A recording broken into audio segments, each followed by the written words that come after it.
नेक अमल करने वालों का ये खूब बदला है, जो सब्र करते और अपने परवरदिगार पर भरोसा रखते हैं। और बहुत से जानवर हैं जो अपना रिज्क उठाए नहीं फिरते, अल्लाह ही उनको रिज्क देता है और तुमको भी, और वो सुनने वाला है, जानने वाला है।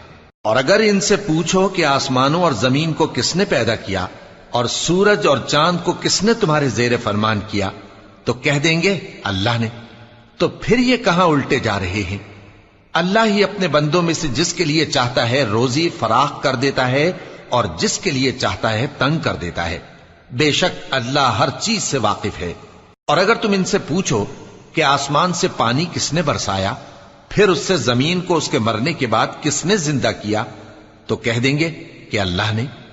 कह दो कि अल्लाह का शुक्र है, लेकिन उनमें अक्सर नहीं समझते। और ये दुनिया की जिंदगी तो सिर्फ खेल और तमाशा है, और हमेशा की जिंदगी का